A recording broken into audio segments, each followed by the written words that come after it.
নেতাকর্মী শহীদ হয়েছেন, আহত হয়েছেন, পঙ্গু হয়েছেন গিয়ে। আমরা এই চক থেকে বেরিয়ে আসতে চাই। এই জন্য প্রথম দিন ৫ আগস্ট হয়তো আপনারা লক্ষ্য করেছেন, আমাদের আমির ডাক্তার শফিকুর রহমান বলেছেন যে আমরা আইন হাতে তুলে নেব না, আমরা আইন হাতে তুলে নেব না, এবং আমরা আইন হাতে তুলে নেই।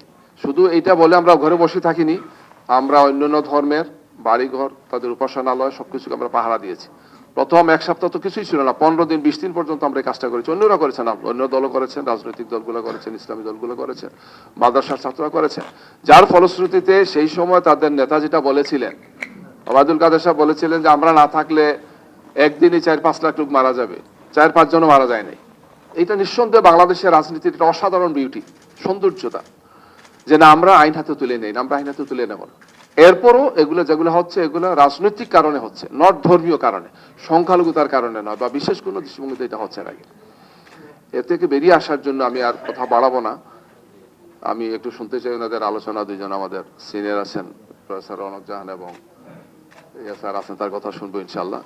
আমি মনে করি এটা থেকে বেরিয়ে আসার জন্য একটা উন্নত শিক্ষা ব্যবস্থার কোনো বিকল্প নাই। এই যে কথাগুলো আমরা বললাম, এগুলো উন্নয়ন করবো না যদি আমরা এই কিতাবী শিক্ষার মধ্যে শুধু থাকি গিয়ে।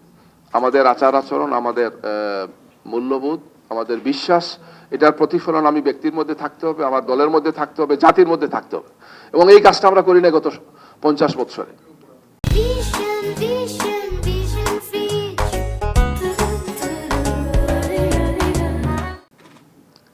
আমাদের মিডিয়াগুলোকে এক্ষেত্রে অবশ্যই দায়িত্বশীল ভূমিকা পালন করতে হবে। এক্ষেত্রে মিডিয়াগুলো কিছু কিছু ক্ষেত্রে কিছু কিছু মিডিয়া গত ১৬ বছর যা করেছে এটা তো লজ্জাজনক, চরম লজ্জাজনক কাজ করেছে। আমরা মনে করি আমাদের মিডিয়াগুলো আমাদের সম্পদ, রাষ্ট্রের চতুর্থ স্তম্ভ আমরা বলে থাকি। এক্ষেত্রে এই বিষয়টা থাকা উচিত।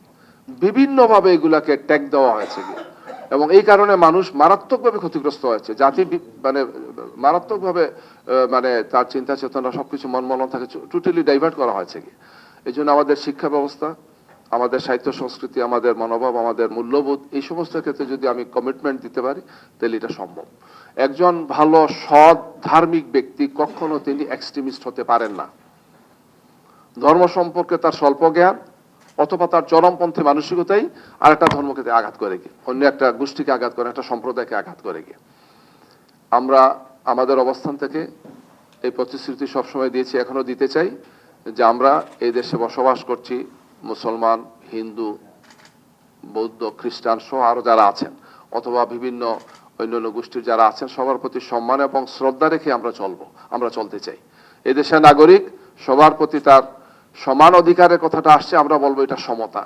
সমান বলাটা আমার সে মনে হচ্ছে যে এটা এর চেয়ে আরো বেশি জাস্টিফিকেশন হবে শব্দটা যদি আমরা সমতা বলে থাকি, যে তার প্রতি ইনসাফপূর্ণ আচরণ করা, সে যে ধর্মের, সে যে দৃষ্টিভঙ্গির, সে যে রেসের, যে ট্রেড যাই হোক না কেন, এটা যদি আমরা সবাই এই কমিটমেন্টটা ফুলফিল করতে পারি, আমাদের ম্যানিফেস্টোতে কি থাকলো না সেটার চেয়ে এটা একটা বড় কথা। আগামীর বাংলাদেশ যাতে সবার জন্য হয়, একটি মানবিক বাংলাদেশ, একটি নিরাপদ বাংলাদেশ হয়, সবার জন্য যাতে একটি উদার উন্মুক্ত সমাজ আমরা গড়তে পারি, আমরা সেই প্রতিশ্রুতি দিতে চাই।